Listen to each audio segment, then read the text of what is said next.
اللهم صل على سيدنا محمد وعلى آل سيدنا محمد. أعوذ بالله من الشيطان الرجيم. بسم الله الرحمن الرحيم. الحمد لله رب العالمين، والصلاة والسلام على سيد المرسلين وعلى آله وصحبه أجمعين. رب اشرح لي صدري ويسر لي أمري واحلل عقدة من لساني يفقه قولي. سبحانك لا علم لنا إلا ما علمتنا إنك أنت العليم الحكيم. ولا حول ولا قوة إلا بالله العلي العظيم.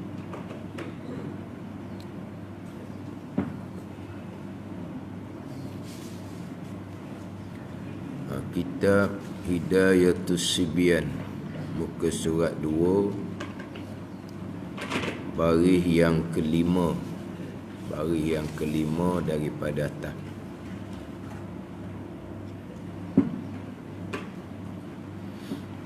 Qala al-muallifu rahimahullahu ta'ala wa nafa'ana bi'ulumihi amin. Wa ba'du,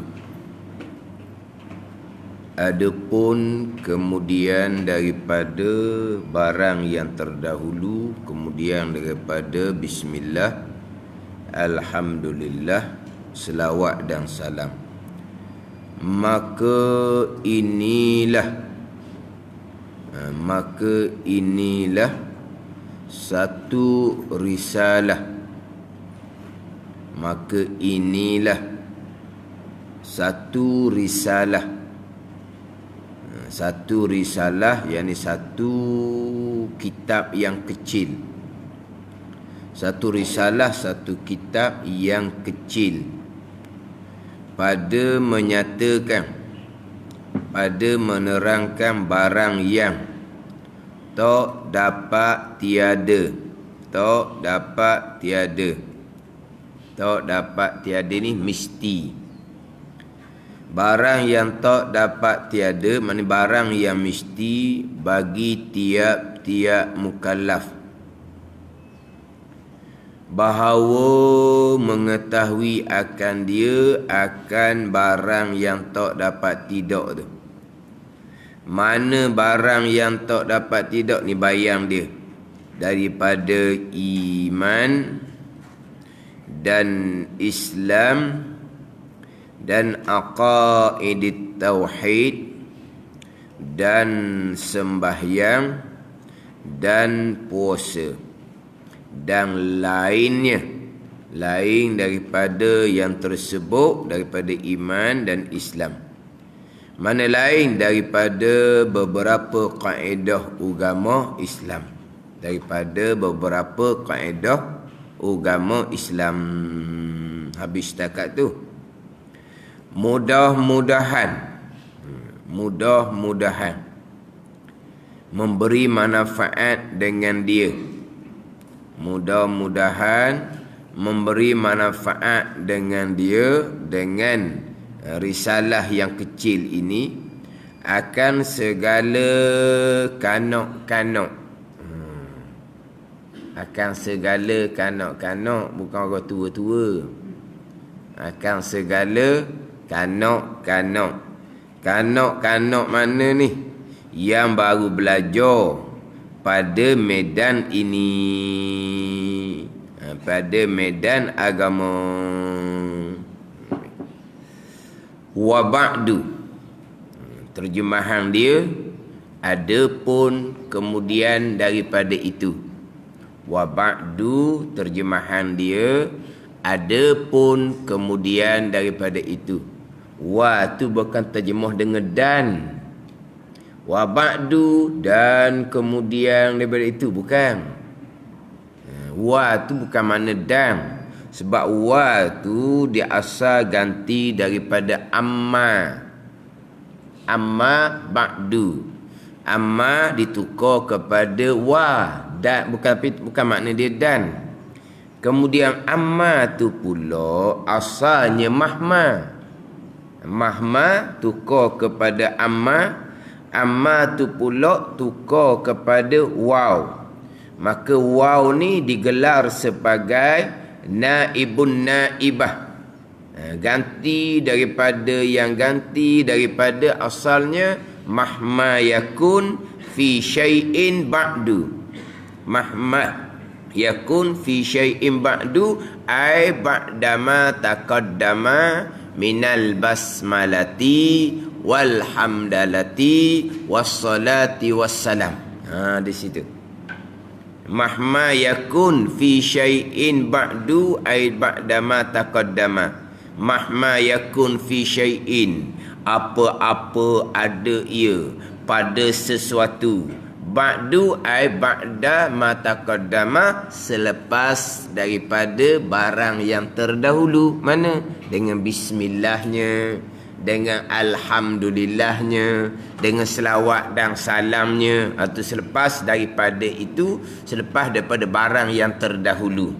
Ni nak masuk kepada nauk bahagian ni kitab lah pulaknya, selepas daripada dimulai dengan pendahuluannya bismillah, alhamdulillah, basmalah, hamdalah, selawat dan salam. Yang mana sebelum memasuki bahagian yang berpindah kepada bahagian yang lain, mana berpindah kepada kandungan kitab dah ni, disunatkan datangkan dengan wa ba'du, asalnya amma ba'du. Ini sunnah Nabi sallallahu alaihi wasallam yang kita biasanya hari Jumaat lah, khutbah Jumaat tu, amma ba'du. Tu kotik ni tak ada ayat lain amma ba'du tiap-tiap minggu. Itu sunnah Nabi sallallahu alaihi wasallam ketika Nabi berkhutbah, ketika Nabi menyuruh sahabat menulis apa-apa tulisan, apa-apa surat kiriman contohnya, maka Nabi akan selit sebelum berpindah kepada isi kandungan dengan amma ba'du. Diriwayatkan oleh 32 orang sahabat berkaitan dengan sunnah Nabi kata amma ba'du, bukan pesen untuk khatib, bukan. Cuma kita ni amma ba'du ni apa? Amma ba'du ni ada pun kemudian daripada itu. Tu dia. Kan untuk khatib kan, dia naik atas mimbar, dimulai dengan alhamdulillah. Lepas tu disusuli dengan selawat dan salam apa semua tu. Amma ba'du, adapun kemudian daripada itu, yakni kemudian daripada barang yang terdahulu, dimulai dengan alhamdulillah tadi, selawat dan salam tadi, itu amma ba'du. Kita amma ba'du ni dengar daripada budak lagi, tapi apa dia amma ba'du tu tak tahulah. Khatib duk kata, teratang untuk khatib pula. Nak tanya sekarang untuk khatib, Tok Khatib baca khutbah tiap-tiap minggu tu, amma ba'du, tak ada pasal lain ke tukar. Kemudian apa dia makna amma ba'du tu? Tanya pula Tok Khatib, apa dia makna amma ba'du? Kalau Tok Khatib hak tak boleh nak jawab, backhand je kau dia duk sibuk, anda aku nak kata apa pun. Iyalah. Kenapa Tok Khatib amma ba'du? Sunnah Nabi sallallahu alaihi wasallam, sunat seumpama tu. Kemudian amma ba'du ni makna dia apa? Beritahulah. Adapun kemudian daripada itu, kemudian daripada mana ni? Sebelum tu kan ada alhamdulillah, ada selawat dan salam. Kemudian daripada alhamdulillah tu nah, sebab nak masuk dah kepada kandungan khutbah. Kitab ni nak masuk pada kandungan kitab. Hak terdahulunya apa? Dimulai dengan bismillah, disusuli dengan alhamdulillah, kemudian ada selawat dan salam. Jadi amma ba'du, adapun kemudian daripada itu, kemudian daripada bismillah, kemudian daripada alhamdulillah, dan kemudian daripada selawat dan salam. Amma ba'du, Amma tu ditukar kepada waw. Wa ba'du. Waw tu bukan makna dan. Wa ba'du ada pun kemudian daripada itu. Dia kena gitu. Wa ba'du dan kemudian. Dah. Bukan dan di situ. Wa ba'du. Wa tu ganti daripada amma. Amma ada pun. Ada pun kemudian daripada bismillah, alhamdulillah, selawat dan salam. Kemudian berkhilaf di kalangan ulama, siapakah yang memulai amma ba'du ni? Yang masyhurnya menyatakan bahawa yang memulai dengan amma ba'du ni adalah Nabi Daud alaihi salam. Itu masyhur dia.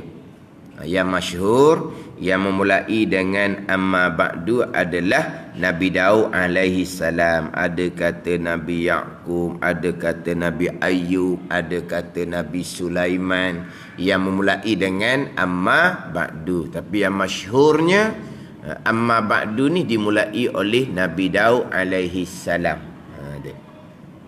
Ni hak kita duk dengar semua lah ni. Hak kita duk dengar semua biar apa yang kita dengar tu kita tahu jugalah. Ni wa ba'du, amma ba'du, wa ba'du, apa dia tak tahu. Dan kenapa pula sebelum memulai isi kandungan kitab didatangkan dengan wa ba'du ataupun amma ba'du sunnah Nabi sallallahu alaihi wasallam. Maka inilah kalau Arab kau fahazihi, maka inilah satu risalah yang kecil. Inilah ni kitab Hidayatus Sibyan. Satu risalah yang kecil, yakni satu kitab yang kecil. Apa makna kitab yang kecil? Makna kitab yang kecil ni lafaz dia sedikit tapi makna dia panjang. Kalau lafaz tu banyak, tebal pula kitabnya. Tak panggil kitab yang kecil lah pulaknya. Jadi risalah yang kecil ni dia punya lafaz dia, ayat kitab tak banyak tapi makna dia panjang. Itu risalah. Mana risalah yang kecil, ini kitab yang kecil. Kita kalau sebut risalah ni macam sakla gitu je dah. Kita kalau sebut kata risalah, itulah orang photostik risalah, kemudian dia pun edor. Tu kalau kita faham risalah. Ni photostik betul edor. Edor apa tu? Edor risalah. Ni dak ni risalah yang kecil, yakni kitab yang kecil, kitab Hidayatus Sibyan. Kecil ke besar kitanya? Bagi kitanya besar dah. Dah kecil. Dah besar hak mana? Hak besar kita tengok kedai kitab tu lah. Tebal mana hak besarnya? Tengok kedai-kedai kitab tu. Hak tu hak besarnya. Hak tebal sutir, bukan sutir. Berapa jilid ada? Berapa jilid ada? Ada jilid. Sebuah tu berapa jilid? Satu kitab. Ada 2, ada 4, ada 8, ada 12, ada 20. Tu bola kitab yang besar. Tu bola ngaji sungguh. Ni kitab kecil ni kita mengaji hak tak dapat tidak saja, bukan lebih-lebih pun. Hak tebal-tebal tu, tu hak mengaji hak lebih-lebih, hak fardu kifayah. Hak tebal-tebal, hak tu aku duk mengaji sampai belah-belah tahun, puluh-puluh tahun tu. Ada pun kita ngaji macam kitab Hidayatus Sibyan ni, risalah yang kecil, kitab yang kecil pun alhamdulillah dah kitanya. Kita boleh bawa dah, setengah orang kecil ni pun tak nak bawa dah, berat. Tak nak ngaji dah. Pandai ni, bukan nak bawa kitab, tak boleh nak ngaji. Kita ni boleh turut lagi. Kecil je tapi padang dah dengan kitanya. Ada orang kecil tapi dia kata tak boleh nak bawa dah, tak boleh nak ngaji dah, tak boleh nak turut. Belajar sekali tak boleh faham. Dia ingat nak belajar sekali tu jadi alim lalu. Gitu orang kali. Yelah pergi belajar mana-mana tempat pun. Satu tu ilmu terkadang yang kita tak pernah dengar. Apa-apa perkara yang kita tak pernah dengar pertama kali takkan semudah tu nak faham lalu dah. Kemudian pula kita nak kena sesuaikan pula dengan cara yang mengajar tu pula, yang mengajar tu macam-macam cara. Pada ni nak faham pula apa percakapan dia, apa semua. Kadang-kadang saya ngaji dululah, kadang-kadang Datuk Guru suara pun tak apa ada mana. Telinga kita ni bergerak semua ni. Nak ambil ni, bergerak telinga ni. Maknanya tak ada langsung fikiran tentang ke lain. Apa ni nak duk perhati ni. Suara tak jelas. Maknanya kita lama-lama barulah kita boleh turut cara dia. Tapi kalau mula-mula kita menadah kitab tu kalau kita nak pakai, boleh turut selalu pakai balik lah. Faham tak ni? Maknanya ilmu tu satu hadah, terkadang kita pertama kali dengar. Kemudian pula kita nak memahami cara yang mengajar tu pula. Pada ni macam mana cara dia, percakapan dia, jelas ke tak jelas suara dia. Betul, terkadang walaupun kecil, tapi kadang-kadang tanpa taufik hidayah Allah tak ada kemampuan pun nak mengaji walaupun kitab kecil. Dan kitab besar lagilah. Ni kitab kecil je ni. Kitab kecil ni pada menyatakan, pada menerangkan barang yang tak dapat tiada bagi tiap-tiap mukallaf, bahawa mengetahui akan dia akan barang yang tak dapat tiada. Kitab kecil ni nak menghuraikan barang yang tak dapat tiada bagi tiap-tiap mukallaf, bahawa mengetahui akan dia. Ni mana apa ni? Hak ni ilmu yang tak dapat tidak, wajib mesti atas tiap-tiap mukallaf. Tiap-tiap. Makna hak ni tak dapat tiada, mesti, wajib, tiap-tiap. Makna fardu ain lah. Pada ni fardu ain lah. Sebab barang yang tak dapat tiada, perkara yang tak dapat tiada, mesti, wajib bagi tiap-tiap mukallaf. Tiap-tiap tu makna apa ni? Wajib aini. Faham situ? Dan wajib bagi tiap-tiap. Makna apa? Wajib fardu ain atas tiap-tiap mukallaf, bahawa mengetahui akan dia akan barang yang tak dapat tiada. Mana hak dalam kitab ni hak ilmu-ilmu yang mesti atas tiap-tiap mukallaf kena tahu, kena reti.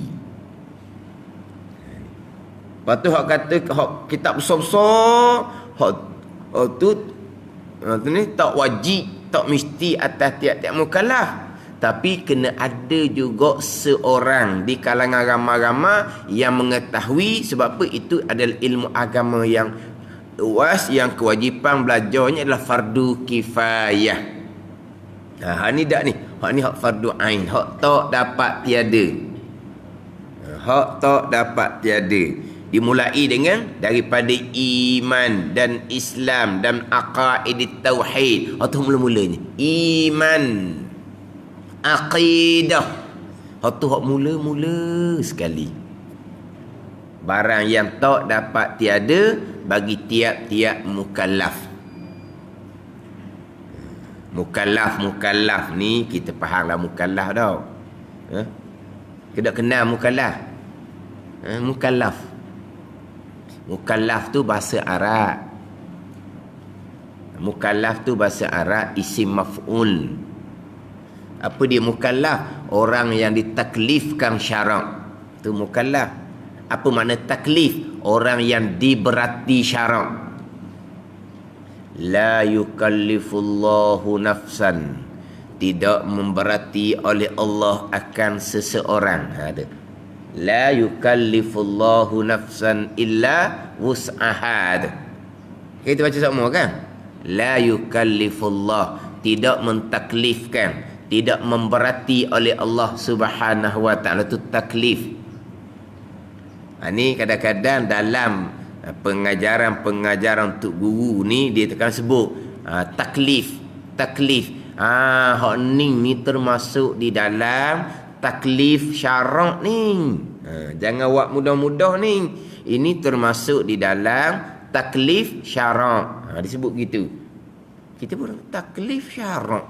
Apa pula taklif? Kita yalah, walaupun ini perkataan Arab, tapi ini perkataan yang jadi bahasa Melayu dah sepatutnya bagi kita.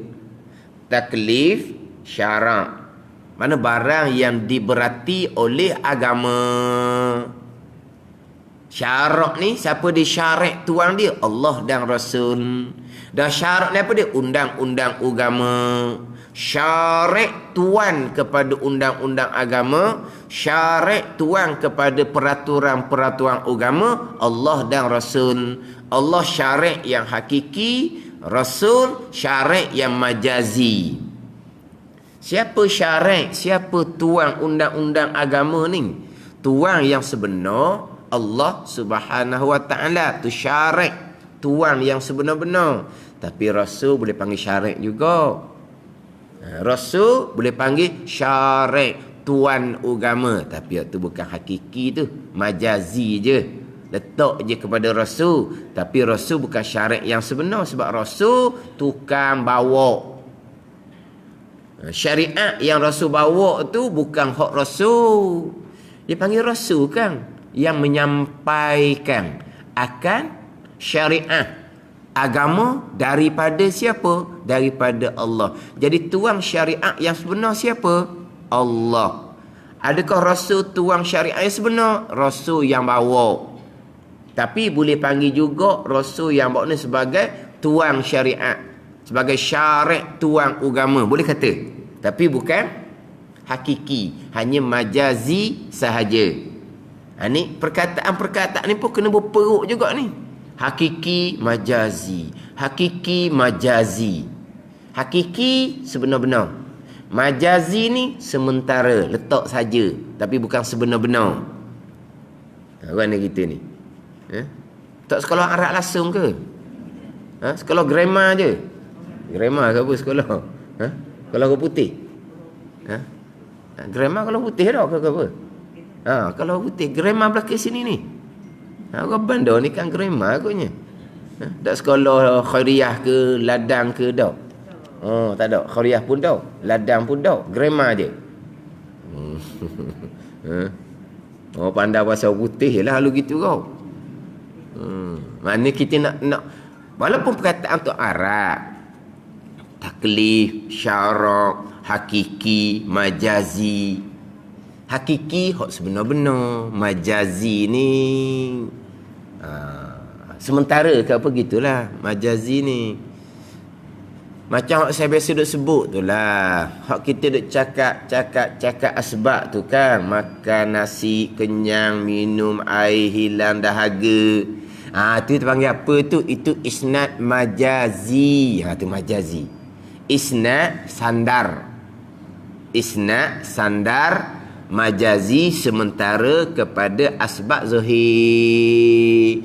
Hakiki pegangan qada belaka, nasi tak boleh bekah, air tak boleh bekah. Yang tadi kamu bercakap makan nasi kenyang, isnad majazi. Biar bunyi Arab sikit. Isnad majazi. Isnad ni sandar. Sandar sementara kepada asbab zahir. Faham asbab?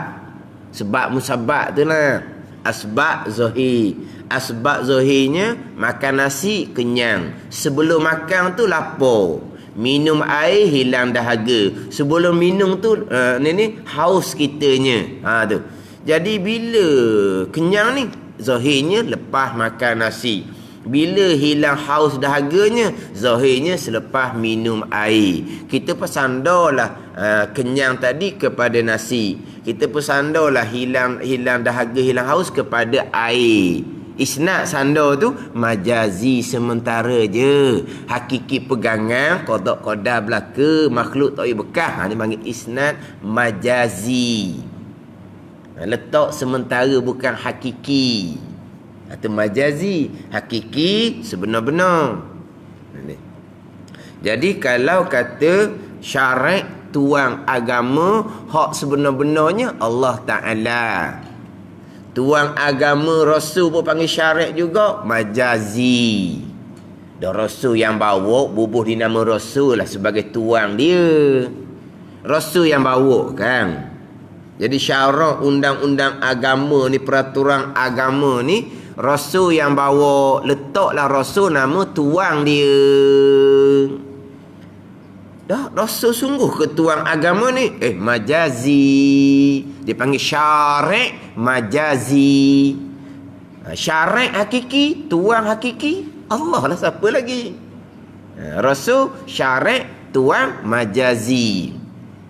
Ada ni. Jadi syarat ni syariah. Apa dia? Peraturan agama, undang-undang agama, peraturan agama dalam bab pegangan. Peraturan agama dalam bab hak zahir fiqh, peraturan agama dalam bab batin hati. Tu dia panggil syariah. Syarak dia panggil undang-undang peraturan agama dalam bab pegangan. Dia ada undang-undang dia. Pada undang-undang dia, mana hak pegangan yang betul, mana pegangan hak langgar undang-undang. Kita berpegang mestilah mengikut undang-undang dia. Peraturan syarak pegangannya macam mana. Kita berpegang sebaliknya, kita sudah langgar undang-undang. Kemudian taklif syarak. Taklif ni diberati akan undang-undang. Undang-undang ni kena atas siapa ni? Siapa yang kena undang-undang ni? Orang yang kena undang-undang dia panggil mukallaf. Orang yang ditaklifkan syarak. Siapa? Orang baligh serta berakal. Gitu. Ada ni. Jadi mukallaf ni orang yang ditaklifkan syarak, orang yang diberati dengan hukum peraturan daripada Allah Subhanahu wa taala. Mana mukallaf? Orang yang ditaklifkan pada syarak, pada suruh, pada buat ke, pada tinggal ke. Jadi mukallafnya orang yang baligh serta berakal. Siapa yang mentaklifkan? Dia panggil mukallif pula, isim fa'il. Siapa mukallifnya? Siapa yang memberatinya? Allah dan Rasul. Tu mukallif. Mukallafnya kita yang baligh serta berakal. Kita mukallaf yang diberati syarak. Kemudian apabila kita yang diberati syarak, mesti kena ada yang memberati. Siapa yang memberati? Allah dan Rasul. Tu mukallaf. Itu mukallif. Mukallif ni yang memberati. Siapa dia? Allah lah yang memberatinya. Siapa yang diberati syarak? Mukallaf. Orang yang baligh serta berakal. Biar satu-satu gitu. Biar bila sebut kata mukallaf kita faham. Sebut kata taklif syarak kita faham.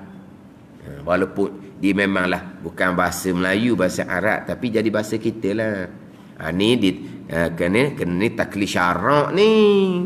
Mana kita faham taklif tu apa.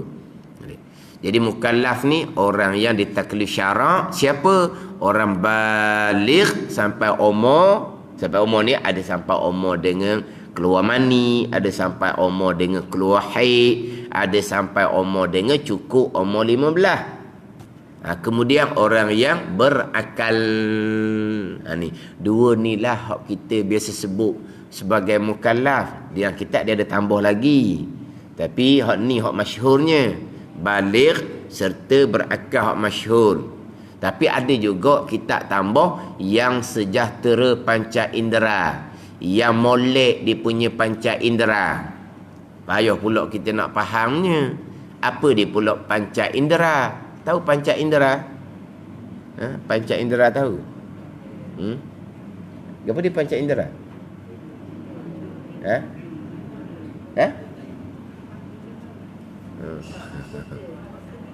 Anggota kita panca indera. Kan dalam surat khabar tu dia ada cik tu, panca indera. Dia ada kan, dia kan surat khabar pada ada cik tu kan ditulis panca indera.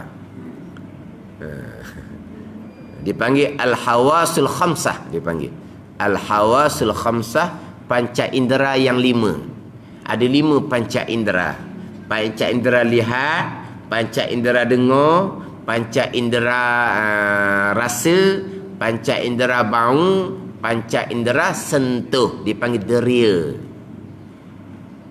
Panca indera lihat, panca indera dengar, panca indera rasa, lidah boleh rasa manis ke masin ke. Panca indera bau, hidung, deria bau. Panca indera sentuh, panca indera sentuh. Panca indera sentuh ni Tuhan letak di anggota tubuh kita yang ada darah mengalir.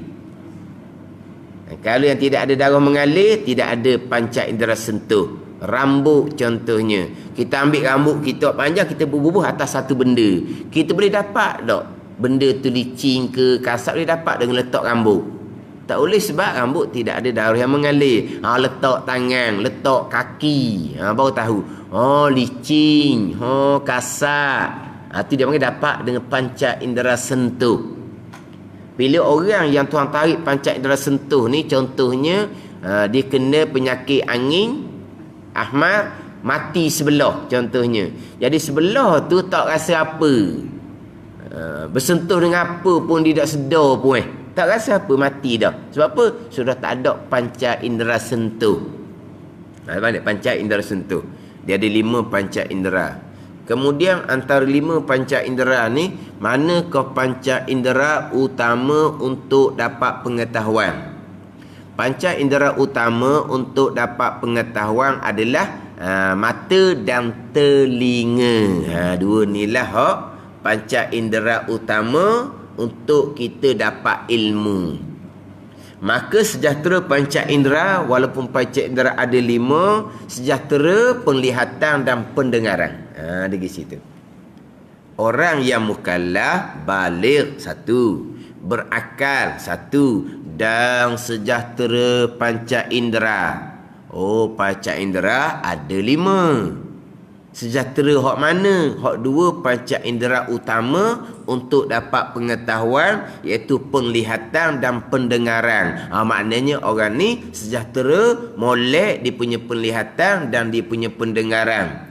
Dan siapa yang tidak sejahtera panca indera? Orang yang buta serta pekak daripada asal kejadian. Gitu. Orang yang buta pekak daripada asal kejadian. Dilahir-lahir, mata tak nampak, telinga tak dengar, maka tidak mukallaf. Ada pun tua-tua baru mata buta, telinga pekak, tu mukallaf tu. Dia tua-tua, nyakit kecil manis, jadi mata tak nampak, kemudian telinga pula jadi pekak, tak dengar, maka tak mukallaf. Hak tadi tu sejahtera panca indera dengan bahawa tidak buta, tidak pekak tu daripada asal kejadian. Ada pun pekak dengan bisu tak ada kaitan. Pekak serta bisu, dia bisu ni mari daripada pekak. Pekak maka jadi bisu, kan gitu. Dia nak berkata-kata macam mana? Sebab nak berkata-kata kena turut perkataan yang masuk di telinga. Faham tak ni? Bila telinga tak masuk perkataan, macam lidah nak berkata-kata, nak tiru apa dia? Faham tak ni? Dia masuk ke telinga, barulah lidah pun boleh berkata-kata. Kalau masuk ke telinga bahasa Melayu, lidah pun cakap Melayu. Kalau ke telinga masuk bahasa orang putih, lidah pun cakap orang putih. Waktu dia kata ni sekolah bahasa orang putih tu merah semua, tu nanti anak masalah tu cakap orang putih, laju je. Dah dia masuk ke telinga dia bahasa orang putih, keluarlah ke lidah dia bahasa orang putih. Yang kamu tu cakap Melayu dengan anak kamu masa budak, kenapa cakap orang putih awal-awal? Dia cakap Melayu dengan anak dia. Lepas tu anak dia tak pandang orang putih, dia kata apa mung ni? Buat mana hak mata pelajaran bahasa orang putih tengok merah belaka. Anak orang putih dalam TV tu cakap macam mana. Tu mak ayah dia cakap putih, biasa mak ayah kita cakap putih juga. Sebab apa? Masuk dalam telinga, barulah keluar di perkataan. Bila telinga pekak, maka lidah pun jadi bisu. Itu bukan bicara, sebab kita bicara hanya telinga dan mata. Tapi kalau telinga dia pekak, mata dia comel, mukallaf, sebab masih lagi dapat ilmu. Kalau mata dia buta, telinga dia molek, mukallaf, sebab masih lagi dapat ilmu dengan pendengaran. Jadi sejahtera panca indera orang mukallaf ni adalah orang yang tidak buta, tidak pekak sekaligus daripada asal kejadian. Bukan dalam kelas kita hok cerita. Ada orang yang dilahirkan seumpama tu. Tak? Maksudnya dalam kelas kita juga yang cerita. Dia kenal orang tu dilahirkan buta pekak. Tak ada. Tak mukallaf ahli syurga lah dianya. Bila tidak mukallaf, macam kanak-kanak mati, syurga lah. Bila tidak mukallaf, orang gila mati, syurga lah. Bila tidak mukallaf kerana dia dilahirkan pekak dan buta dan pekak, maka mati dia syurga lah, sebab dia tidak mukallaf. Syarat tidak ada taklif ke atas dia, syarat tidak memberati dia supaya beriman, supaya jadi orang Islam, maka dia syurga lah, sebab dia tidak mukallaf. Pasal dah kelas kita nak cerita. Walaupun budak tu umurnya tak panjang, tapi umur balik siapa dah, dia mati umur 20-an. Mati umur 20-an ni, dia akan molek. Balik dalam umur 20-an. Tapi dia buta pekak, maka tidak mukallaf. Sebab apa? Sebab tidak sejahtera panca indera. Panca indera apa yang kita nak bicara di sini? Penglihatan dan pendengaran, dua panca indera daripada 5. Al-hawasul khamsah, panca indera yang 5. Penglihatan, pendengaran, panca indera rasa, lidah, panca indera bau, hidung, panca indera sentuh di sekalian anggota tubuh kita. Itu 5 panca indera. Sejahtera 2 daripada 5 tu. Ini semua kita sebut sebagai isnad majazi belaka. Ini semua isnad majazi. Dengan panca indera mata boleh melihat. Dengan panca indera pendengaran boleh mendengar. Dengan panca indera rasa yang Tuhan letak di lidah boleh merasai manis ke, masin ke. Dengan panca indera yang Tuhan letak di hidung boleh bau, wangi ke, busuk ke. Dengan panca indera sentuh yang Tuhan letak di sekalian tubuh kitanya, boleh kita rasa, boleh kita tahu perkara tu licin ke, kasar ke. Itu semua isnad majazi. Sebab apa? Sebab sama ada panca indera mana sekalipun dipanggil makhluk Allah. Makhluk tak bekas sama sekali. Yang kita boleh nampak terang-terang ni qada qadar belaka ni. Yang kita boleh dengar comel-comel ni qada qadar belaka ni. Yang kita makan boleh rasa manis ke, masin ke, pedas ke, qada qadar belaka. Yang kita bau satu benda wangi ke, busuk, qada qadar belaka. Tu hak hakiki pegangan kita. Yang kita dah cakap panca indera, ni disebut sebagai isnad majazi. Sanda sementara kepada panca indera yang 5 sebagai asbab yang zahir. Dan memang kita berpegang, Tuhan letak sifat basar di mata, Tuhan letak sifat samak di telinga, Tuhan letak sifat yang boleh merasa di lidah tu, yang boleh menghidu di hidung, Tuhan letak. Tetapi sampai masa berlaku, semua perbuatan Allah Subhanahu wa ta'ala, kita sebut dah mengelepasnya, kena letak molek permulaan martabat taqwa. Awwalu maratibit taqwa, permulaan martabat taqwa adalah at-taqwa anisyirki, terpelihara daripada menyekutukan Allah pada zat, terpelihara daripada menyekutukan Allah pada sifat, terpelihara daripada menyekutukan Allah pada perbuatan. Ada ni. Tidak ada perbuatan melainkan kesemuanya perbuatan Allah Subhanahu wa ta'ala. Makhluk tidak ada sebarang perbuatan. Nampak bukan perbuatan mata, dengar bukan perbuatan telinga. Kesemuanya adalah keesaan Allah pada perbuatan, kesemuanya af'alullah, perbuatan Allah Subhanahu wa ta'ala. Laisa lil makhluqat fa'lun, tidak ada. Tidak ada bagi makhluk perbuatan, tidak ada. Sebab apa? Sebab li'annahu ta'ala al-khaliqu li af'alil makhluqat. Allah Ta'ala yang melakukan segala-gala perbuatan tu. Makhluk tidak ada sebarang perbuatan. Tu hak hakiki pegangan kita, keesaan pada perbuatan. Yang berlaku di kita setiap saat inilah perbuatan Allah Subhanahu wa ta'ala. Itu pegangan. Adapun dirasa kita, diingat kita, hadir di hati kita, kita belaka. Terang ni, mata boleh tengok ni sebab ada cahaya lampu. Bukan cahaya lampu yang bekas.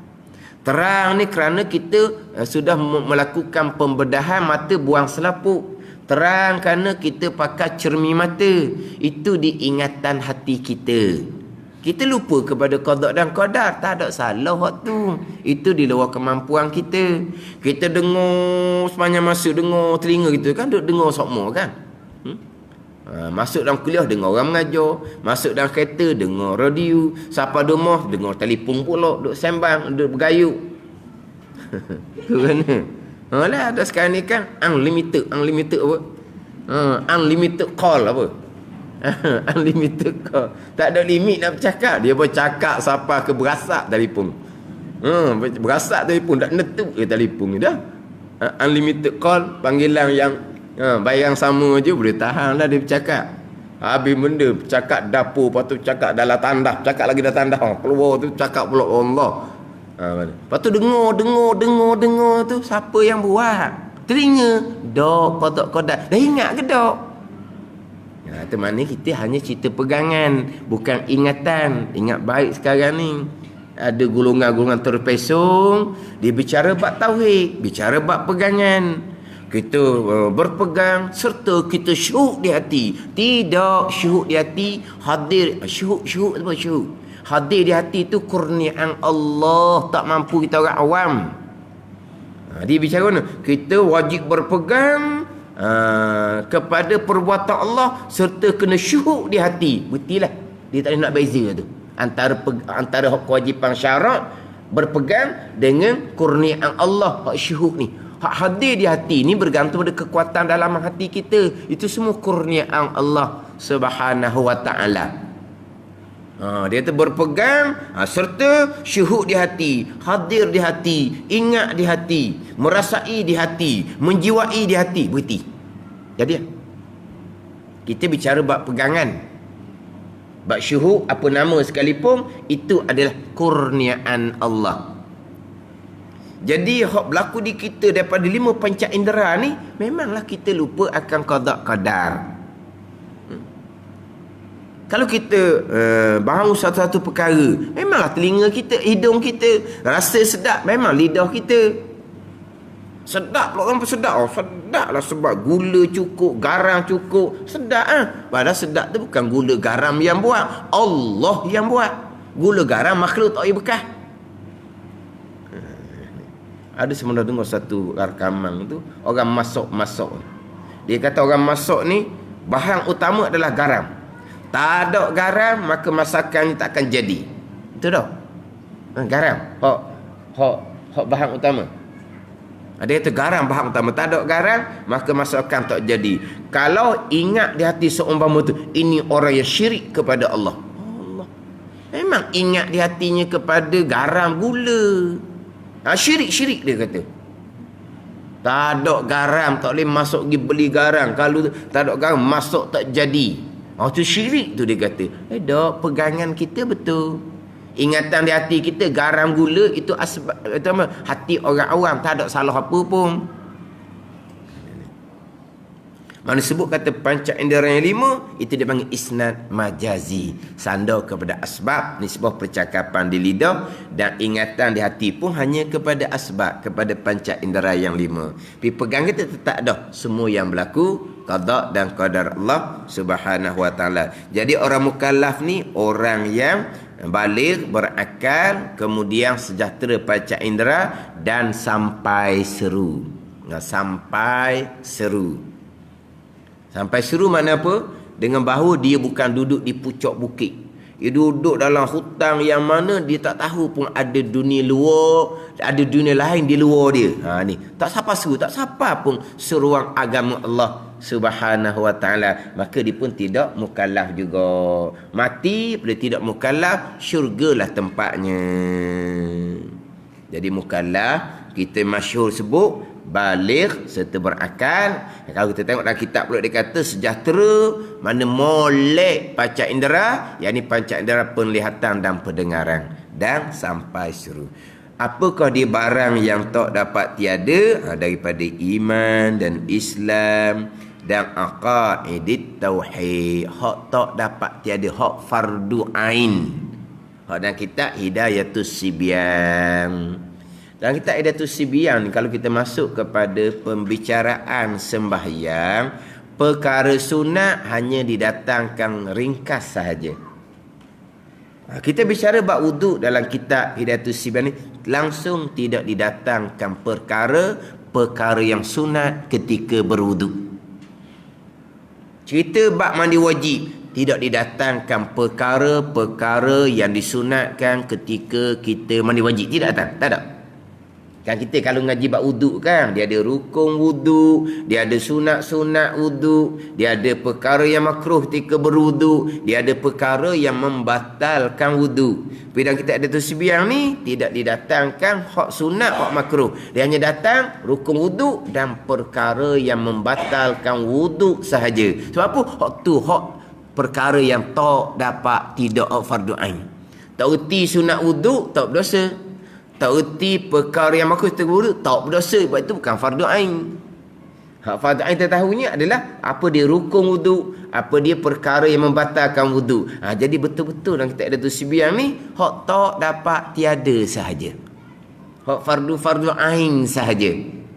Siapa ke hak sunat-sunat pun, sunat semayang dia ada sebut sedikit-sedikit, tapi bukan ada satu tajuk khusus. Kalau kita ngaji kitab Fiqh, dia ada tajuk bab pada menyatakan perkara yang disunatkan ketika semayang, sunat aba'ah, sunat hay'ah. Dia belakang tu kan, tak ada dalam kitab kita ni. Sebab dia agak ringkas sedikit lah, hanya untuk perkara yang tak dapat tidak. Hidayatus Sibyan, petunjuk bagi kanak-kanak yang baru belajar. Kanak-kanak ni, faham dah ni, kita bicara bab ilmu, bukan bicara bab umur. Umur tua kereta pun tua kereta tau. Tua kereta. Tua kereta pun umur kulit kecut dah, tapi ilmunya tahap budak-budak. Budak-budak lah. Dia umur muda tapi ilmu dia banyak. Tu ilmu tahap orang tua. Gitu lah. Dia belajar ni tidak kira umur, kira tahap ilmu. Macam mana? Kalau kita belajar contoh Iqra' 1, Iqra' 2, Iqra' 3. Umur berapa nak Iqra' 1? Tak ada umur berapa. Dah tak? Lepas tu ayah haji yang Iqra' 1 dah umur ilmu dia tahap Iqra' 1. Cucu dia Iqra' 2, dah cucu dia ilmu tinggi sikit. Jadi taukid Iqra' 1, cucu Iqra' 2. Lepas tu sambil-sambil cucu ajar taukid tu. Biar taukid tu jadi anak murid. Dah. Sebab belajar tak kira kepada umur, kira kepada tahap. Sebab tu orang sekolah zaman itu ni, cerita orang macam itulah. Dia tak kira kepada umur. Selagi ilmu tu dah pandai, je satu. Tua dah, je satu. Kan kita orang ngaji dulu. Nak naik je dua, dia kena ilmu tu kena bertambah baru naik je dua. Tapi umur dia tua dah je satu. Biar duduk situ sampai mati dah, ilmu tak naik.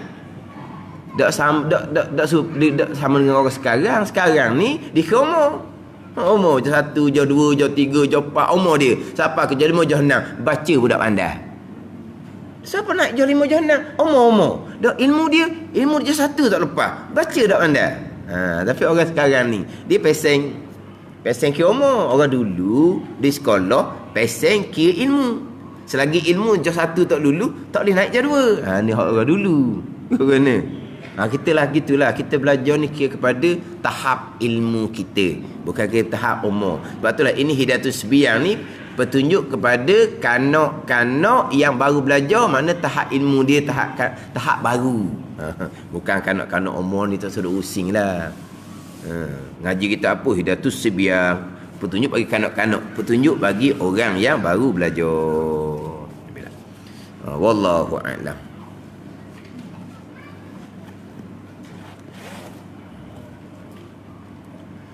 Ini muka surat 16. Hidayatus Sibyan, muka surat 16, baris yang ke-12 daripada bawah. Baris yang ke-12 daripada bawah.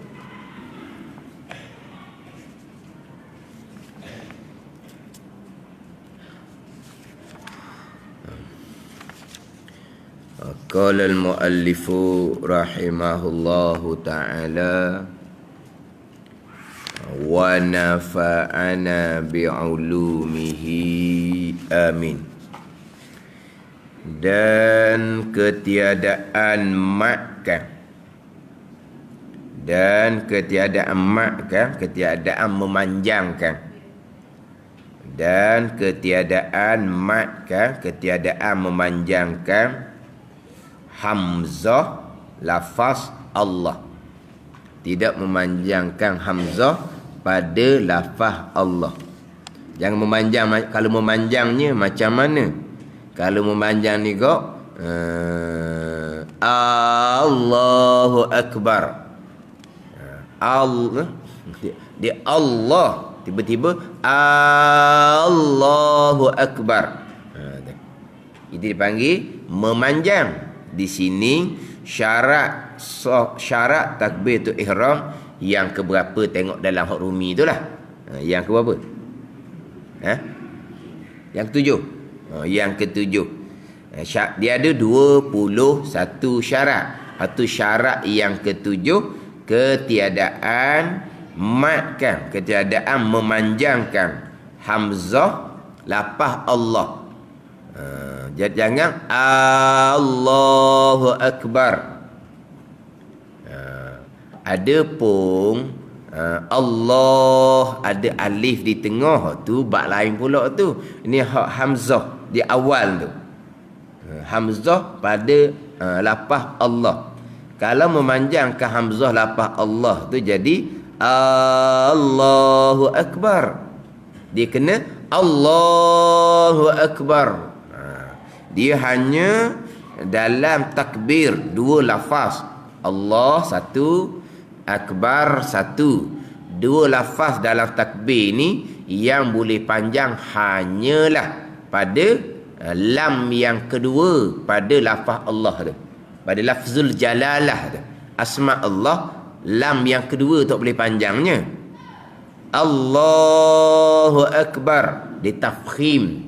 Dia kalau betul benar Allahu Akbar kan. Allahu Akbar. Cuba baca molek. Cuba baca molek. Baca molek. Allahu Akbar. Kita tafkhim dia panggil. Pertebalkan sunnah kerana nak takzim, membesarkan Allah Subhanahu wa ta'ala. Kalau baca betulnya Allahu Akbar, bunyi macam orang India tau. Kau ni. Jadi sunat tafkhim, sunat pertebal dengan Allahu Akbar. Jadi yang boleh panjang hanya satu sahaja, lepas daripada lam yang kedua. Sebab lepas lam yang kedua tu ada alif. Kita biasa Allah ni alif lam lam ha. Salah gitu. Bukan alif lam lam ha. Alif hamzah lah. Bukan kata alif lam lam ha. Jadi 4 aja dah. Alif lam lam alif ha. 5 huruf. Lepas lam yang kedua tu ada alif. Kalau di situ wajib kena makkan. Kalau tidak makkan di situ, kita sudah mengurangi satu huruf. Kita biasa aja tu lah alif lam lam ha kita aja. Hamzah pun kita panggil alif, tak apalah. Kita ni alif pun ada baris. Alif mana ada baris? Tak apalah. Alif baris atas, alif baris bawah. Alif ada baris kita ni. Tak apalah, ada baris tu hamzah. Jadi kita ni 4. Kita biasa duduk. Ni cerita budak-budak belakang ni. Alif belakang hamzah pun kita panggil alif budak-budak ni. Alif lam lam ha. Dah. Alif lam lam alif. Ha. 5 huruf ingat baik tu. Kita dalam sembahyang, kita dalam tasyahud akhir, berapa kali kita sebut asma Allah. Tapi asma Allah di dalam Fatihah tak apalah. Bismillahirrahmanirrahim. Kan kita panjangkan. Bismillahirrahmanirrahim. Ke bismillahi kira tak? Kan kita panjangkan. Bismillahirrahmanirrahim. Tak apalah. Alhamdulillahi rabbil alamin. Tak apalah kita panjang sikit situ. Macam dengan tasyahud. At-tahiyyatu lillah. Panjang ke tak? Kita ada alif di situ. Wa ashhadu an la ilaha illallah wa ashhadu anna muhammadar rasulullah. Tu ada Allah belaka tu. Di situ ada alif lepas lam tu. Kena jaga situ. Kalau kita tak panjang situ, kita sudah menggugurkan satu huruf iaitu alif. Saya biasa sebut di sini, kita bukan bicara tajwid, kita bicara hukum fiqh. Ketika membaca rukun qauli Fatihah, wajib pelihara huruf, jangan kurang walaupun satu huruf. Wajib pelihara tasydid, jangan kita takhfifkan, jangan kita peringankan, sebab tasydid pun menepati 2 huruf. Sama hukum dengan rukun qauli tasyahud akhir, wajib pelihara huruf, wajib pelihara tasydid. Jadi Allah tu ada 5 huruf. Kalau kita pendek, Allah kita pendek gitu. Jadi ada 4 huruf saja. Tak cukup huruf, tak sah rukun qauli tasyahud. Ini saya biasa sebut ni sebab dalam satu rakaman okey dah diperingatkan oleh satu ustaz, kena jaga molek situ. At-tahiyatul mubarakatus salawatut tayyibatu lillah. Diperingat situ kena jaga huruf alif selepas ada lam yang kedua tu. Kalau kita lillah, kita mati kita mana ada alifnya. Mana comel dah tu. Tapi ini bukan bicara tajwid, ini bicara hukum fiqh. Pelihara huruf ketika membaca Fatihah, pelihara huruf ketika membaca tasyahud akhir. Ada pula orang beta, orang iktiraf. Itu hukum tajwid, kita mengaji hukum fiqh. Tak reti sungguhlah orang peringat molek dah tu hukum fiqh, bukan hukum tajwid. Itu berkaitan dengan sah batal semayang tu, jangan dah ajar salah gitu. Orang peringat tu molek dah. Kita nak beta, nak iktiraf, nak lawan pula. Orang ajar betul dah. Kita nak sebab kau salah pula.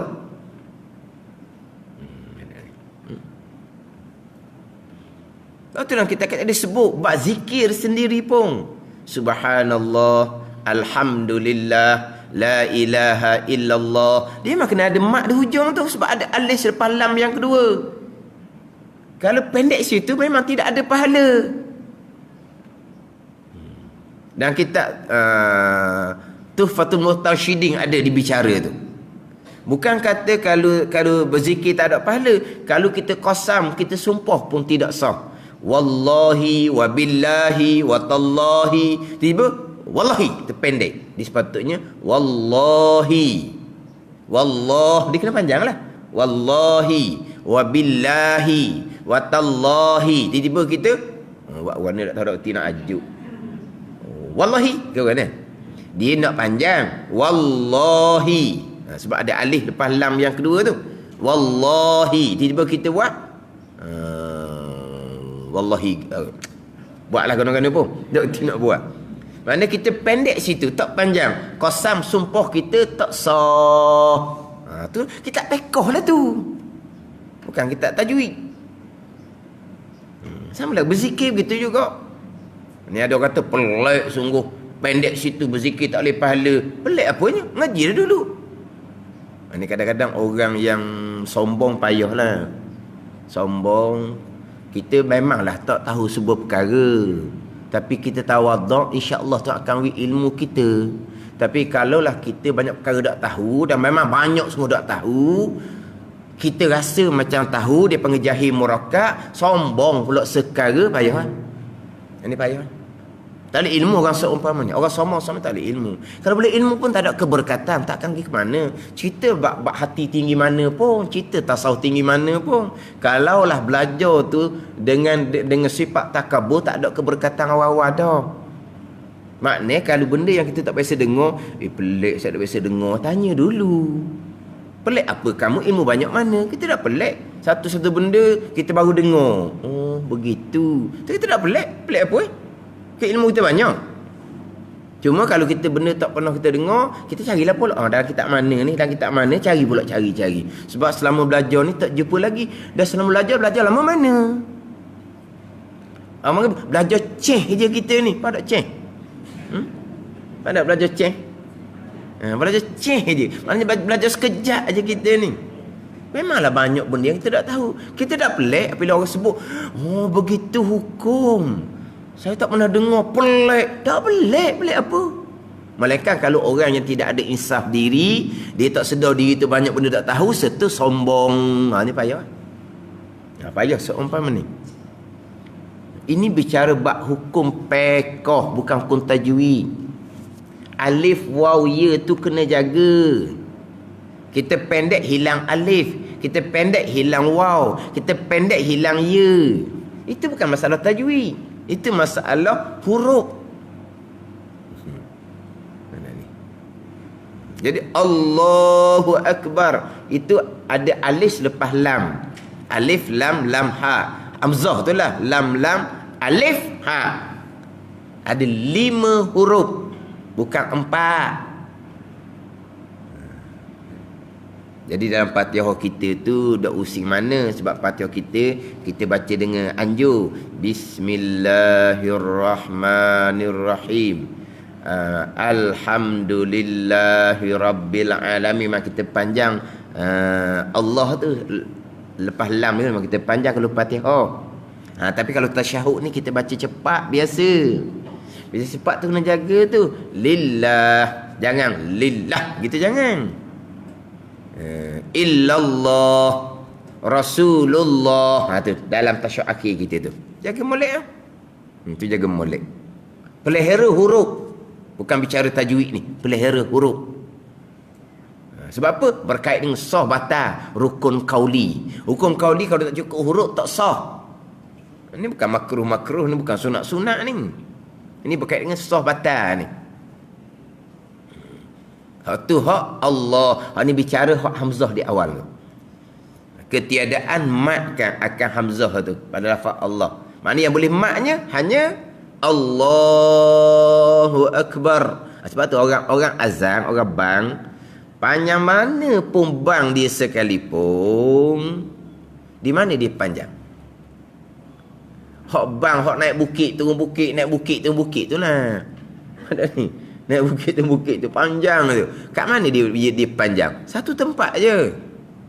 Napas dia panjang mana pun dia punya azan dia sedap mana pun, dia hanya panjang pada satu tempat saja. Allahu Akbar, Allahu Akbar. Satu tempat je dia panjang.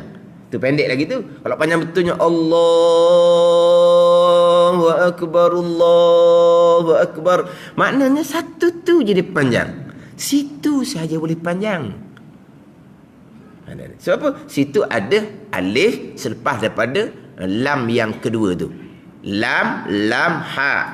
Lepas lam yang kedua, lam yang pertama, lam yang kedua, kemudian ha. Selepas lam yang kedua tu ada alif. Lepas tu situ dia panjang. Situ dia panjang.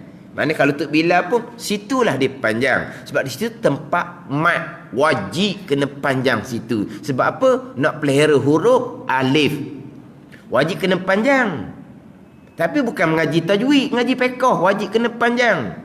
Apa wajib kena panjang? Sebab nak pelihara huruf alif selepas ada lam yang kedua tu. Lam, lam, ha. Lepas lam kedua tu alif. Jadi Tok Bilal dia situ saja dia panjang. Nak panjang tempat lain tak boleh. Ketiadaan memanjangkan. Ketiadaan mat pada ketiadaan mat hamzah lapah Allah. Jangan kita panjangnya macam mana? Allahu Akbar. Allahu Akbar. Allah Maha Besar? Allahu Akbar. Adakah Allah Maha Besar? Dia ada tubik hamzah istifham dia panggil. Berubah makna tu. Berubah makna.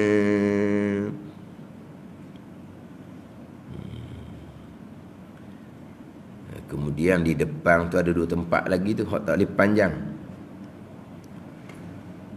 Dia ada 2 tempat. Dia ada lagi depan tu. Mana? Kita ambil sekali. Dan ketiadaan menggugurkan hamzah akbar. Allah kebar. Allah. Itu mu'allah tu. Dan itu syarat yang ke-8. Dan ketiadaan menggugurkan hamzah akbar. Jangan Allah kebar. Dah kan ni? Kalau nak ketiadaan menggugurkan, jangan buang hamzah akbar tu. Rupa buang macam mana? Ketiadaan ni jangan duk buang hamzah tu. Akbar, akbar. Hamzah jangan buang. Kalau buang bunyi mana? Hak buang ni tak ambuh lah ni. Hak buang ni. Hak tak sah ni bunyi mana? Allahu Akbar. Ke mana? Ataupun Allahu Akbar. Ke mana? Tak nak buat lah apa? Tak ada kau buang tu. Atau syarat dia. Itu jadi 21 syarat banyak sangat bunyi tu. Syarat apa? Jangan buang hamzah pada akbar tu. Bunyi macam mana? Tak reti nak kata lah.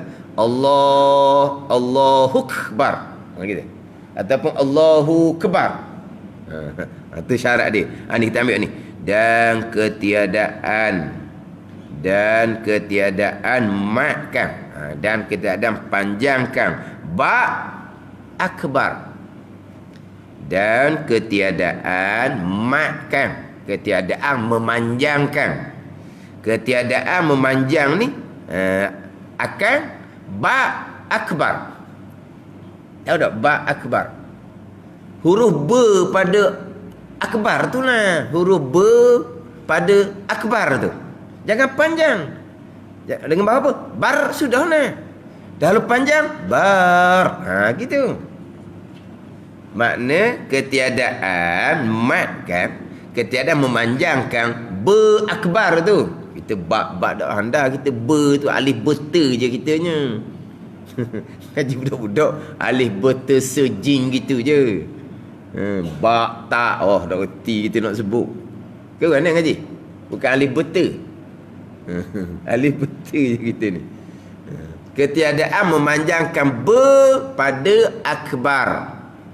Tiada memanjangkan dengan bahawa bar sudahlah. Kalau memanjangkan pula bunyi macam mana? Bar. Bunyi gitu. Jangan memanjang seumpama tu. Jangan memanjang seumpama tu. Tadi jangan memanjang hamzah pada lafaz Allah. Mana kalau memanjang hak jangan tu bunyinya Allahu Akbar. Di sini pula jangan memanjang pada akbar. Dia kena akbar sudahlah. Memanjangnya bunyi macam mana? Akbar. Jadi alif ra. Dia apabila memanjangkan bagi atas keluar alif, memanjangkan bagi bawah keluar ya, memanjangkan bagi hadapan keluar waw. Hak ada alif kita pendek jadi hilang alif. Hak ada ya kita baca pendek hilang ya. Hak ada waw di hadapan kita baca pendek hilang waw. Kan ni. Qala. Kita baca qala. Jadi tak ada lah qaf alif lam. Dia kena qala. Yaqulu. Ya qaf waw lam. Yaqulu. Tak ada waw. Qila. Kita sebut qila. Tak ada ya. Qala, yaqulu, qila. Ni. Ini bukan tajwid ni. Ini tu pelik ya. Orang bicara bab kena jaga panjang pendek. Ni bukan jaga hak tajwid tu 2 alif, nanti 1 alif, 2 alif, 3 alif. Bukan bicara hak tu. Kita kalau baca kitab tak kata Ja'a Zaidun. Kita tak kata. Kita kata Ja'a Zaidun. Gitu je lah. Ja'a Zaidun. Kita taklah kata jaa Zaidun, mak wajib tu kan. Itu bukan ngaji tajwid ni. Tapi ja tu kena panjang lah. Jaa Zaidun. Kena panjang lah. Tapi adakah kita panjang macam tajwid? Tak. Tapi apa kena panjang? Kena panjang nak jaga huruf.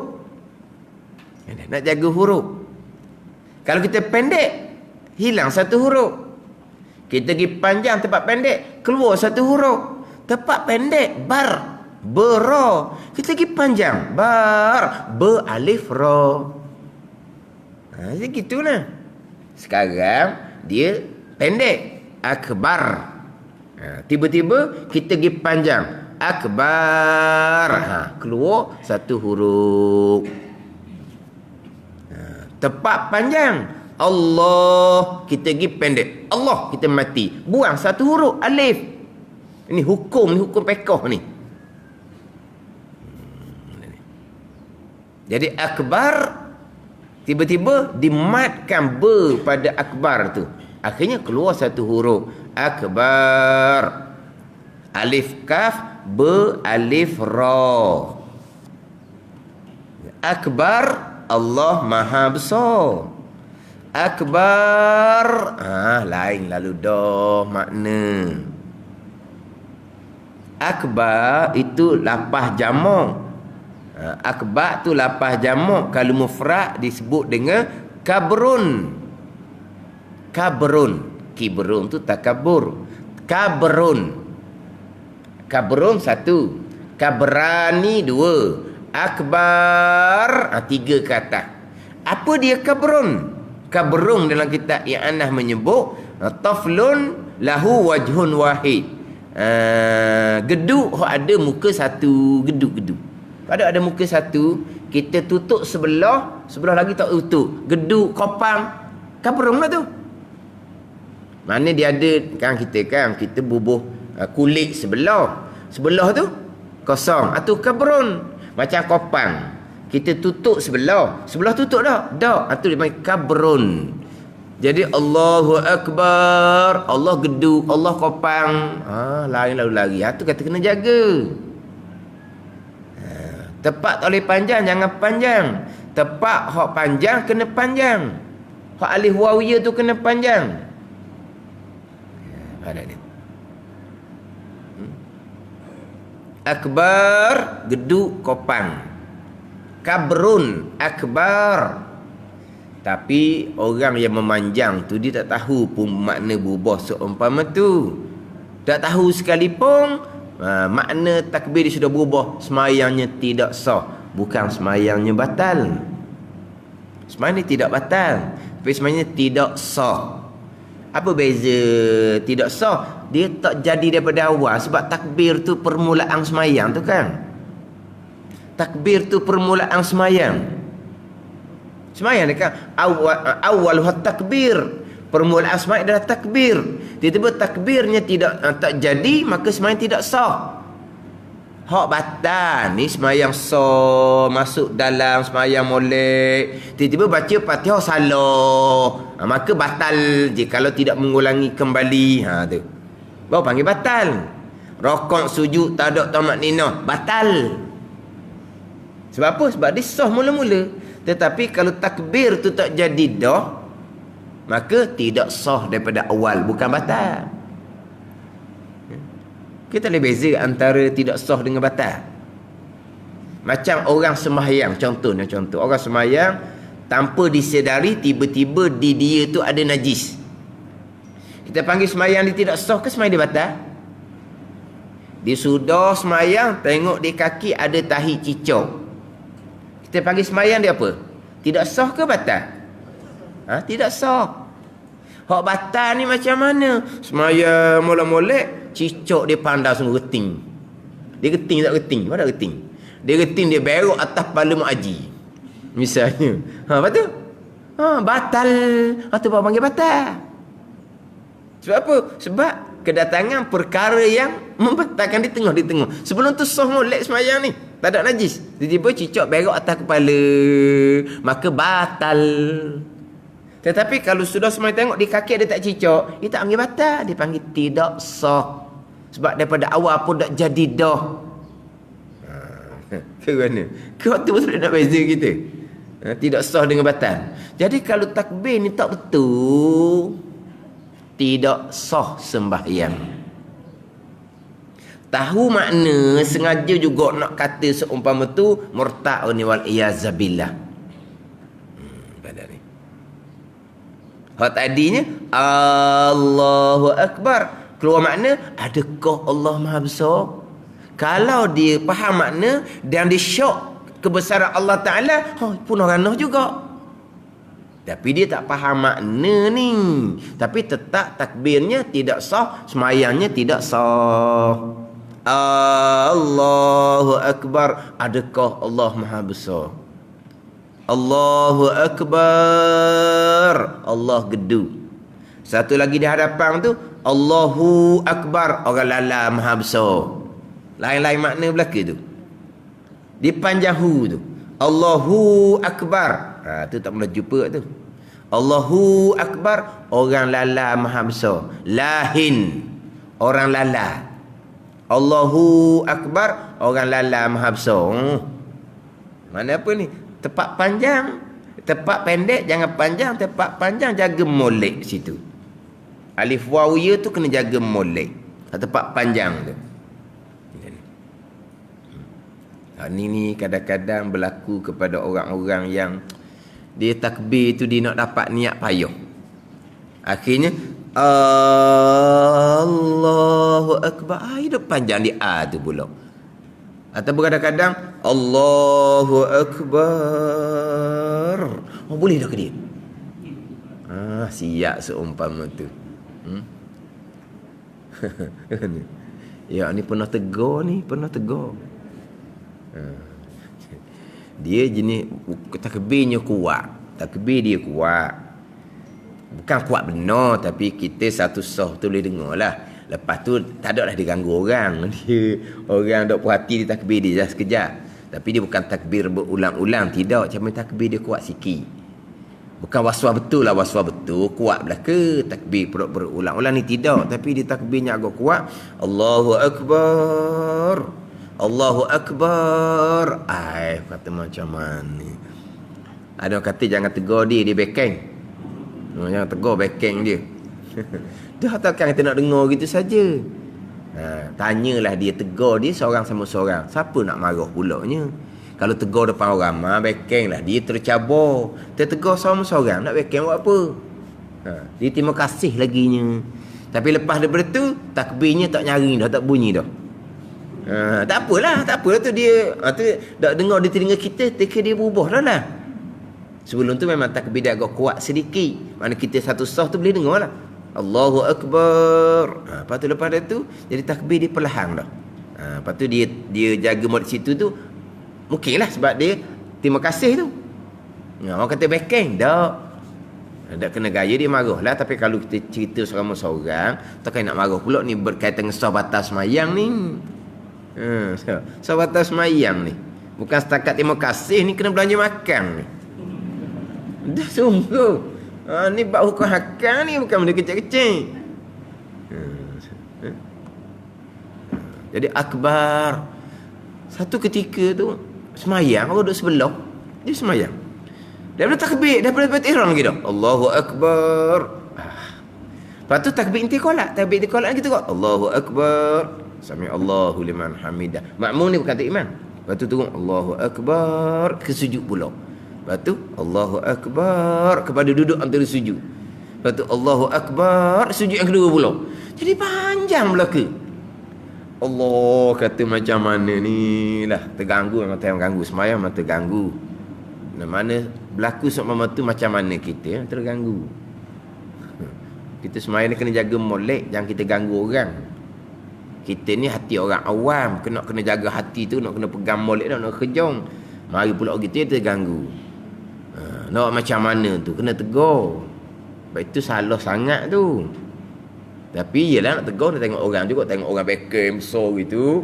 Kena tengok orang ramai tu. Dalam masjid. Sudah salam, wirid baca, sudah berdoa. Paling ustaz, dia tegur. Tegur tak apa. Dia tegur ustaz, kita pun pegang lalu dia. Duduk molek 2 orang, betul balik. Lalu dia panggil ustaz. Dia panggil ustaz. Jadi, bila panggil ustaz tu legalah kitanya. Mana dia kenal, dan dia, mana, takkan nak marah pula. Sana panggil ustaz dah. Gitu lah, tapi mana, tak ada orang tu pun, tunggu kejap. Bahawa tak ada tu, betul, jaga molek tu. Jangan duduk panjang, akbar, itu jangan. Tambah huruf tu berubah makna. Geduk, kopang, gendang tu. Bukan gitu, salah tu. Ini budak muda lagi. Ada ni. Tu kena jaga tu. Dua lapah je ni. Allahu Akbar. 2 je. Kalau salah 2 ni, menghadap Allah Ta'ala boleh. Ya Allah, banyaknya 2 lapah. Nak betul pun tak dan. Tak sempat nak betul 2 lapah. Gamuk-gamuk boleh tak nak alasan di hadapan Allah di masyar. Hanya 2 lapah je. Betul kata, dia rukun-rukun kauli. Ni bukan Fatihah je. Takbir pun kena cari guru. Tasyahud akhir pun nak cari guru. Salam pun nak cari guru. Ni kadang-kadang, Assalamualaikum warahmatullahi. Assalamualaikum. Mana salam-salam gitu? Assalamualaikum. Duduk Assalamualaikum. Assalamualaikum. Wahara makmum. Dia apa sebut kata makmum? Tu imam. Tu imam. Lepas tu dah mana tu? Pakai salam dah rukun lah, sunat sudah ha. Pakai mazhab kata tak rukun lah. Pakai mazhab kata salam tu sunat. Dah apa lah. Kan tidak susah lah. Dah tu imam. Assalamualaikum warahmatullahi. Assalamualaikum warahmatullahi. Kalau makmum tak bunyi, tu imam lah bunyi ni. Maknanya walaupun salam sekalipun kena betul, tu rukun kauli. Rukun kauli kena jaga molek. Ni. Kita nak betul Fatihah saja. Kadang-kadang Fatihah pun tak betul. Tu tak cerita lah tunya. Jadi takbir 2 lapah je, tapi kena jaga molek. Yang boleh panjang satu saja. Allahu Akbar. Tu je. Tak boleh panjang. Hu tak boleh panjang. Bar tak boleh panjang. Panjang Allahu Akbar, adakah Allah Maha Besar? Panjang hu, Allahu Akbar, orang lala Maha Besar. Panjang bar, Allahu Akbar, Allah geduk, Allah kopang. Itu salah sangat-sangat. Kena jaga molek lah. Ni hak syarat takbir 21 ni. Ni syarat takbir 21 ngaji pekoh ni. Ni syarat takbir 21 hak ngaji pekoh. Dan tiada menggugur dan ketiadaan tasydid akan dia.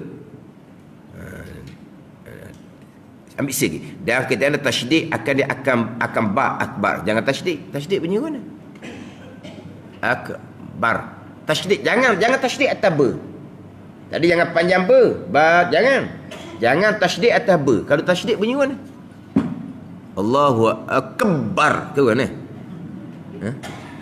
Dan ni jangan tasydid atas ba. Jangan tasydid. Tapi kalau tasydid bunyi mana? Allahu akbar. Gitu. Tu tak ada lah tu malah tu. Jangan tasydid akan dia, ketiadaan tasydid akan dia akan ba akbar. Akan bar akbar. Jadi terikut-ikut pula dah. Dan ketiadaan menambah waw yang sakin, yang bagi mati atau yang berbaris antara 2 kalimah. Jangan baca Allahu Akbar, jangan baca Allahu Akbar. Tu 21 syarat, jadi banyak. Wallahu a'lam.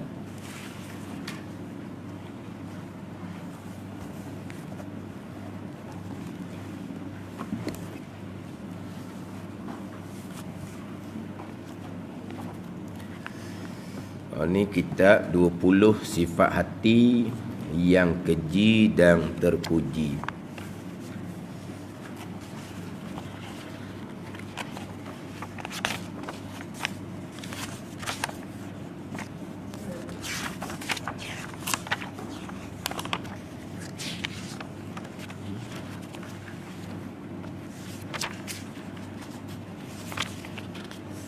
Muka surat 28. Muka surat 28. Qala al-muallifu rahimahullahu ta'ala wa nafa'ana bi'ulumihi amin. Di antara kata-kata yang berdosa ialah berdusta, mengumpat, berbantah-bantah. Jadi kita panjang bicara berkaitan dengan mengumpat. Kemudian kita bicara pula mengumpat yang diharuskan, yang dibenarkan pada syarak, 6 keadaan, 6 situasi, 6 tempat yang mana dibenarkan pada syarak kita mengumpat. Yang mana hukum asal mengumpat haram ijma' ulama'. Kebanyakan ulama' meletakkan haram, dosa besar mengumpat ni.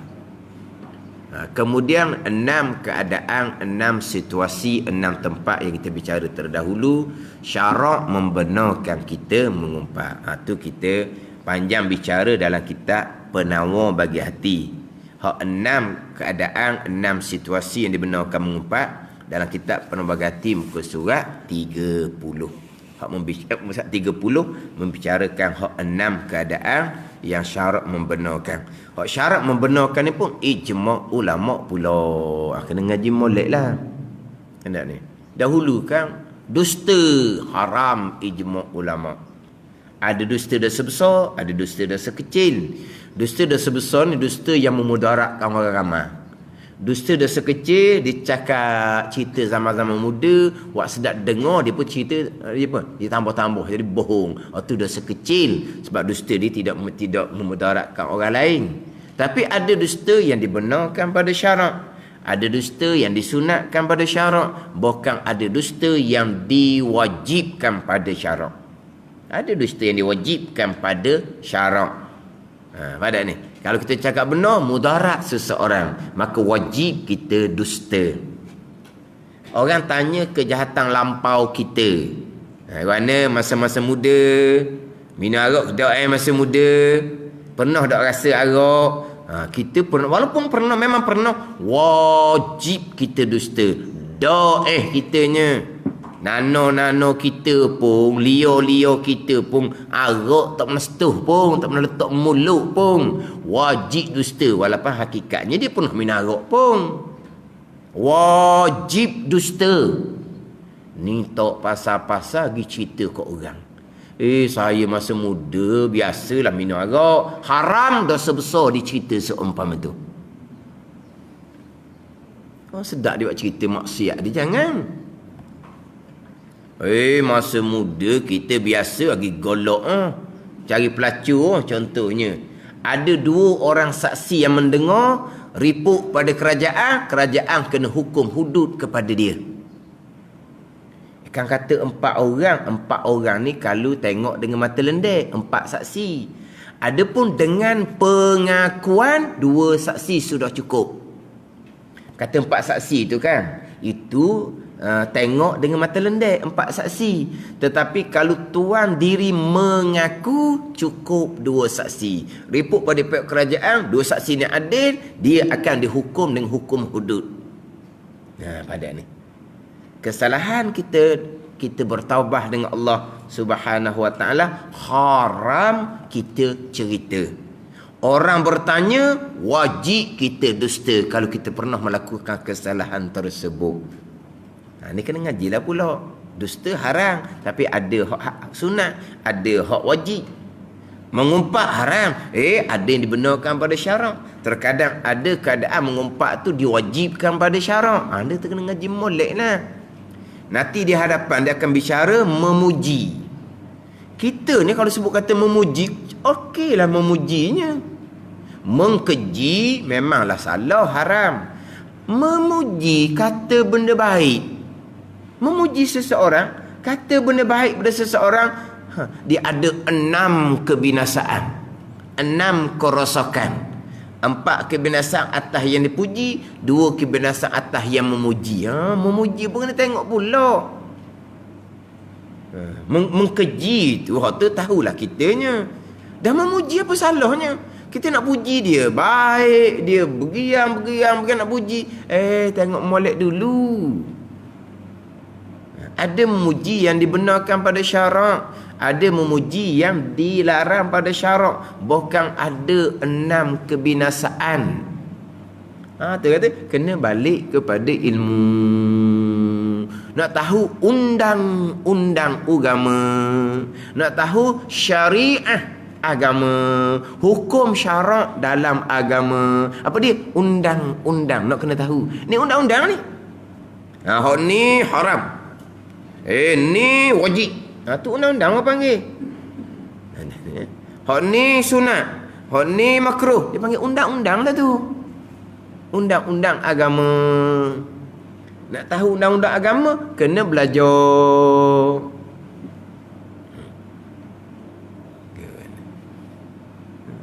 Memuji boleh tak boleh salah. Belajar lah. Mengumpat terkadang wajib. Kena belajar lah. Dusta bohong pun wajib. Ada ketika wajib. Ada dusta sunat. Adalah. Tu Piramli. Baik Piramli pula tahu. Pula tahu. Ada ni bohong sunat Piramli dia kata. Baik Piramli pula tahu. Kena-kena dia tak tahu. Baik Piramli lah pula tahu ada bohong sunat. Tak tahulah dia kata kalau kata bohong sunat Piramli. Memang ada bohong sunat. Itu kita bicara terdahulu berkaitan dengan mengumpat. Berbantah-bantah dipanggil mujadalah. Jidal mujadalah. Tu dilarang pada syarak. Jidal ni mujadalah, berbantah-bantah ni adalah kitab ni pendek je lah. Dia tidak sebut pun takrifan. Dia mujadalah ni adalah kitab penuh bagi hati, mencela perkataan orang lain dengan mencederakan, menzahirkan kecederaannya, sama ada cedera pada lafaznya atau pada maknanya. Dia gini, dia berbantah-bantah ni kalau kita kata kau nak letang hak orang lah, nak bantai perkataan orang biar jadi menang dia, biar kalah orang tu. Berbantah-bantah ni. Apa panggil berbantah-bantah ni? Mana nak sebut apa? Hang tak berbantah-bantah tak? Dia ada pun kalau kita membantahi perkataan seseorang sebab perkataan seseorang itu bercanggah dengan hukum agama, itu tidak panggil mujadalah. Mujadalah ni orang panggil apa? Lawakeng je. Gitu. Mujadalah ni lawakeng, munazarah untuk menegakkan kebenaran. Berbantah-bantah mujadalah ni kalau kita kata nak menegakkan benang basah. Gitulah. Dia belawang ikut akal gitu je. Nak menang je, jangan kalah je. Itu panggil berbantah-bantah yang dilarang pada syarak, bahkan hukumnya adalah haram. Dia berbantah-bantah ni puncanya kenapa? Kerana jenis orang ni orang sombong. Jenis orang lebih, dia rasa dia lebih, dia nak tunjuklah kelebihan dia, tak mau nampaklah dia ni belawang kawan tu kawan dia kalah. Tabiat dia dah gitu.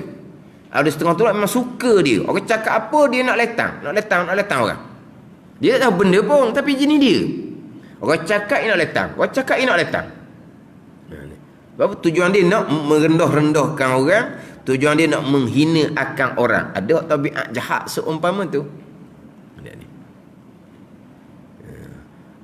Dia bercakap benda salah, kita kena peringat ke dia. Dia lawan balik kita perbetulkan balik apa yang dia cakap salah tu. Jadi sebelah dia hanya nak menegakkan benang basah, dia panggil mujadalah. Adapun sebelah kita nak membetulkan kesalahan dia panggil munazarah. Ada ni. Dia nampak sama-sama berlawan di situ. Tapi yang seorang ni dia nak tak ambil kalah dia je. Dia tak ambil kalah dia je. Tak mau nampak kurang dia tu. Takkanlah nak mengaku hak dia cakap tadi tu salah dengan hukum. Dia pusing. Dalam kitab tu dia kata. Apa dia sebut kata kitab, orang pun berhentilah dulu tengok dalam kitab. Tak ada pun. Ada ni. Tok guru tu royak. Mentang-mentang tok guru tu mati dah, sedap dia guna dia ajar nama. Tok guru tu mati dah. Kalau tok guru tu ada lagi pergi jumpa, bila pula saya kata gitu. Tengok ni. Abang apa ni? Dia hanya nak menegakkan mana basah, jelas dah dia salah tapi tak mau mengaku. Dia pun sandar kepada nama kitab, dia sandar kepada nama orang mengajar ni. Abang apa ni? Ini mujadalah, berbantah-bantah. Abang apa ni? Kerakeng orang panggil. Nak panggil tu tak? Panggil kerakeng. Kerah pedal lain tau. Kerah pedal lain tau. Kerah pedal degi. Kerah pedal tu degi pau. Tahu degi pau? Degi pau lah. Tahu degi pau? Sama kampung lah. Ada kampung kita ada pau degi, ada degi kampung pau. Dah tahu tapi orang panggil degi pau. Apa jadi? Jenis nama Daud ni degi ke? Degi pau budak ni ada. Degi. Kerah pedal ni degi. Kerah keng ni nak menang sama. Tu nak menang sama. Ada ni. Dah bila kita dah tersilap percakapan, orang tegur, kita terimalah. Kita terima. Ada ni. Kita salah, orang tegur, kita terima. Allah Ta'ala akan bina rumah di halaman syurga. Wa man tarakahu wa huwa mubtilun bunyalahu baitun fi rabadil jannah. Sesiapa yang meninggalkan berbantah-bantah pada ketika ia salah, nescaya diperbuat baginya rumah pada keliling syurga. Gitu. Tetapi hak lebih besar lagi Nabi kata, man tarakal mira'a wa huwa muhikkun bunyalahu baitun fi alal jannah. Dia meninggalkan berbantah-bantah pada ketika ia sebenar, nescaya akan diperbuatkan rumah di setinggi-tinggi syurga. Kita bila kita betul payah dah kita nak berhenti.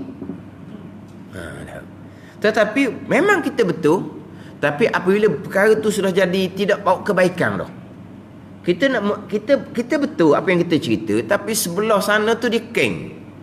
Tapi kita pun nak teruk juga. Kita nak teruk juga.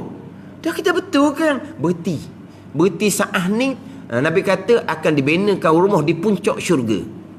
Hak salah tu berhenti, akan dibina rumah di halaman syurga. Sebab hak salah mudah berhenti. Hak tak degil lah, hak tak degil. Hak salah dia mudah berhenti. Tapi kalau kita betul, kalau kita betul, kita meneruskan dalam keadaan masih lagi ada kebaikan, tak apa. Tapi kalau kita meneruskan, tak jadi dah. Hak sebelah, hak salah tu memang dia kerakeng. Kita berhenti. Berhenti apa kita betul? Tak ada manfaat dah. Tak ada manfaat dah. Dia jadi punah dia ni kalau kita desak. Kita betul. Dah. Tak ada manfaat dah. Berhenti. Nabi kata akan dibina rumah di puncak syurga. Sebab apa? Bila kita betul, payah nak berhenti. Kalau salah, mudah berhenti. Ni hak salah pun payah nak berhenti.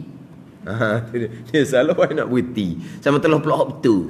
Maknanya walaupun kita betul sekalipun, dan kita nak memperbetulkan kesalahan, bila kita mengetahui perkara itu salah, kita cerita dia duk beta panggil tak? Dia duk lawang. Dia ni nak pakai keng dah ni.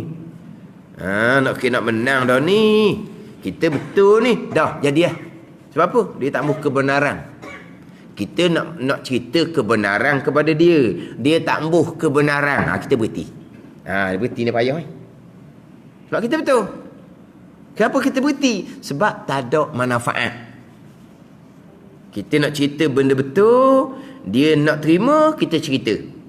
Tapi nampak rayanya dia tak mahu terima, kita berhenti. Sudah. Kita betul kan? akan dibina rumah di puncak syurga. Tapi kalau memang kita salah, kita berhenti, akan dibina rumah di halaman syurga. Maknanya walaupun kita betul sekalipun, ada dia punya hak dia lah. Kita jadi berbentuk berbantah, itu tak lagi berbantah, itu panggil munazarah, bukan mujadalah. Dia terkadang kita perlu juga berlawan untuk menegakkan kebenaran. Berlawan untuk menegakkan kebenaran itu memang diperintah pada syarak. Wajadilhum billati ya ahsan, tu memanglah kita dituntut supaya kita menegakkan kebenaran dan berbentuk debat dan berbentuk apa? Dengan berbentuk debat munazarah ni boleh menzahirkan kebenaran, boleh mematikan kebatilan. Kan kisah-kisah lampau kan ada ulama-ulama berdebat dengan Mu'tazilah lah apa semua tu. Itu dituntut pada syarak. Untuk menzahirkan kebenaran, untuk mematikan kebatilan, itu dituntut pada syarak. Tapi dalam keadaan untuk cari kebenaran, bukan dalam keadaan hanya semata-mata nak pakai keng sahaja. Mana bukan kata berdebat ni salah semua, bukan. Kita baca nak kitab-kitab kan macam ulama-ulama berdebat dengan puak-puak Mu'tazilah contohnya. Akhirnya mereka pun terdiam. Akhirnya fahaman mereka akan jadi malak. Itu tugas-tugas ulama pula. Hak dilarang ni adalah berbantah-bantah. Kalau kita kata kerah keng semata-mata, nak menang dia semata-mata. Alhamdulillah. Mengejek-ngejek, menyenda-nyenda, itu pun di antara berkata-kata yang berdosa. Wallahu a'lam. Bismillahirrahmanirrahim. Alhamdulillahirabbil alamin. Wassalatu wassalamu ala sayyidil mursalin wa ala alihi wa sahbihi ajma'in. Allahumma iftah alaina futuhal arifin. Allahumma allimna ilma akdamin wa fahimna famas sabiqin warzuqna ruqat talibin. Allahumma zidna ilma wa alhiqna bis salihin. Wa sallallahu ala sayyidina Muhammadin wa ala alihi wa sahbihi wa sallam. Walhamdulillahi rabbil alamin.